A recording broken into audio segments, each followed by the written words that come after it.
The Ballad of the Harp-Weaver by Edna St. Vincent Millay. Read by Arthur Elwood.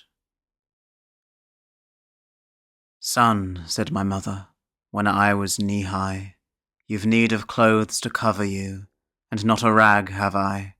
There's nothing in the house to make a boy breeches, nor shears to cut a cloth with, nor thread to take stitches. There's nothing in the house but a loaf-end of rye, and a harp with a woman's head nobody will buy. And she began to cry. That was in the early fall. When came the late fall, son, she said, the sight of you makes your mother's blood crawl.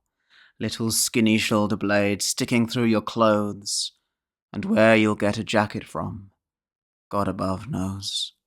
It's lucky for me, lad, your daddy's in the ground, and can't see the way I let his son go around. And she made a queer sound. That was in the late fall. When the winter came, I'd not a pair of breeches, nor a shirt to my name.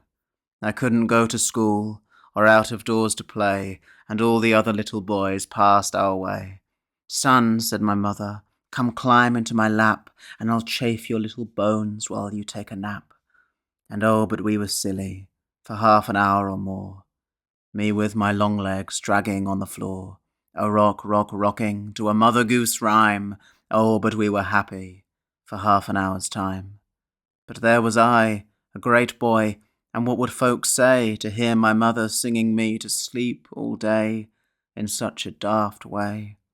Men say the winter was bad that year.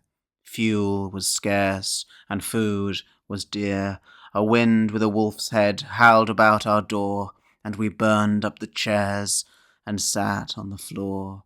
All that was left us was a chair we couldn't break, and the harp with a woman's head nobody would take, for song or pity's sake. The night before Christmas I cried with the cold.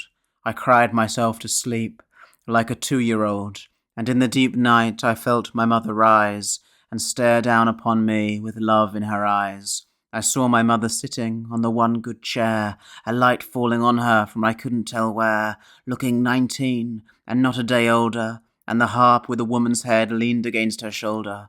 Her thin fingers moving in the thin tall strings were weaving wonderful things. Many bright threads from where I couldn't see were running through the harp strings rapidly, and gold threads whistling through my mother's hand. I saw the web grow and the pattern expand. She wove a child's jacket, and when it was done, she laid it on the floor and wove another one. She wove a red cloak so regal to see. She made it for a king's son, I said, and not for me, but I knew it was for me.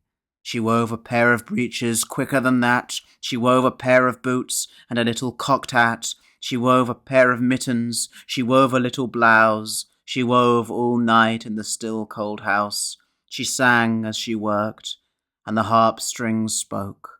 Her voice never faltered, and the thread never broke. And when I awoke, there sat my mother, with the harp against her shoulder, looking 19 and not a day older, a smile about her lips and a light about her head, and her hands in the harp strings, frozen dead.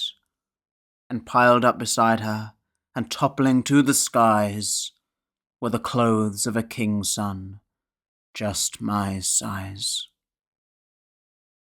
Thank you for watching.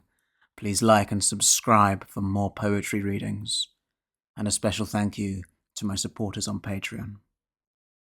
Take care.